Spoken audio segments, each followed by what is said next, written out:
बना रहे हैं, सड़कें बना रहे हैं, पानी की पाइपलाइन डाल रहे हैं, डोर स्टेप डिलीवरी कर रहे हैं। अभी की अभी भाई साहब 2 लाख वैकेंसी निकल सकती है दिल्ली सरकार में, पर आपके मुख्यमंत्री को पावर ही नहीं है नई वैकेंसी निकालने की। दिल्ली पूर्ण राज्य बनेगी, 2 लाख नई वैकेंसी निकालेंगे और 85% नौकरियां आपके बच्चों को मिलेंगे। बस आज यहां इतने सारे लोग खड़े हैं, जरा सा हाथ खड़ा करके बताओ कि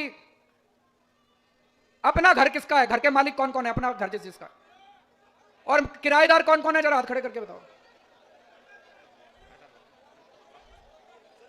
दोस्तों, हर परिवार का सपना होता है कि अपना एक घर होना चाहिए। होना चाहिए नहीं होना चाहिए? सब 70 साल पहले डीडीए बनाई थी। डीडीए क्यों बनाई थी? डीडीए इसलिए बनाई थी दिल्ली के हर गरीब को। दोस्तों, दिल्ली जिस दिन पूर्ण राज्य बनेगी, दिल्ली में ऐसी कानून व्यवस्था कर देंगे, रात को 11 बजे भी अगर आपकी बेटी घर से बाहर निकलेगी, किसी की हिम्मत नहीं होगी जो उसकी तरफ आंख उठा के देख सके। किसी की हिम्मत नहीं होगी जो आपकी बेटी की तरफ आंख उठा के देख सके। जब हमारी सरकार बनी थी, दिल्ली के सरकारी स्कूलों का बुरा हाल था। आज 4 साल में सरकारी स्कूल ठीक करे नहीं करे? वही टीचर, वही प्रिंसिपल, वही अफसर 4 साल में सरकारी स्कूल ठीक कर दिए। जब हमारी सरकार बनी, सरकारी अस्पतालों का बुरा हाल था। आज 4 साल में ठीक करे नहीं करे? वही डॉक्टर, वही नर्स, वही अफसर 4 साल में सरकारी अस्पताल ठीक कर दिए। जिस दिन पूर्ण राज्य बनेगी, यही दिल्ली पुलिस, यही इंस्पेक्टर, यही एसएचओ भाई साहब दिल्ली पुलिस की व्यवस्था ठीक कर देंगे। आपकी बहू बेटियों की सुरक्षा का इंतजाम करेंगे हम। दोस्तों, आज पूरी दिल्ली में सीलिंग हो रही है। पूरी दिल्ली के अंदर दुकानें सील कर रहे हैं। ये सारे व्यापारी आए थे मेरे पास, उनका दुख दर्द देखा नहीं जाता।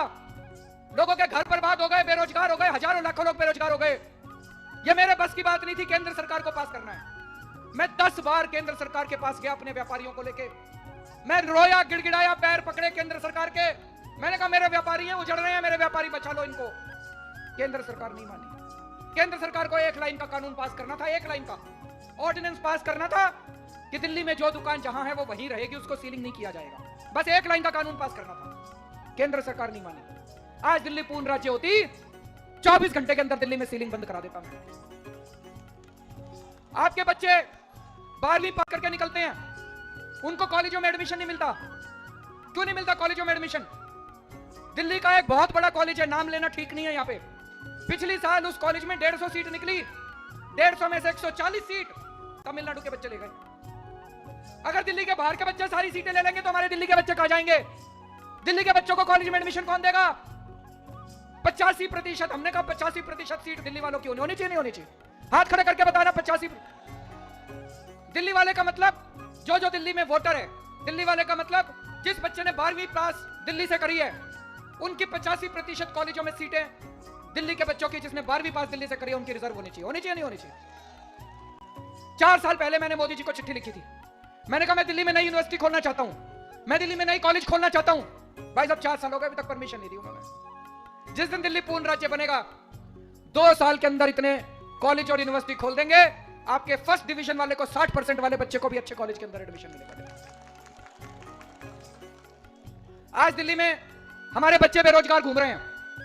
इतने बच्चे बेरोजगार घूम रहे हैं, जितनी सरकारी नौकरियां निकलती हैं दिल्ली में, सारे दिल्ली के बाहर के लोग ले जाते हैं। अगर सारी अभी 25,000 टीचरों की वैकेंसी निकलने वाली है, मैं आपसे पूछना चाहता हूं, इनमें 85% नौकरियां आपके बच्चों को मिलनी चाहिए, नहीं मिलनी चाहिए? हाथ खड़े करके बताना। अगर सारी नौकरियां अपने दिल्ली के बाहर के बच्चे ले गए तो फिर अपने बच्चों को नौकरी कौन देगा? दिल्ली के बच्चों को, दिल्ली का बच्चे का मतलब जो दिल्ली में वोटर है, जिसका वोट दिल्ली में, वो दिल्ली वाला। दिल्ली के वोटरों को, दिल्ली के बच्चों को 85% नौकरियां मिलनी चाहिए। आज दिल्ली में हम इतना काम कर रहे हैं, अस्पताल खोल रहे हैं, स्कूल खोल रहे हैं, मोहल्ला क्लिनिक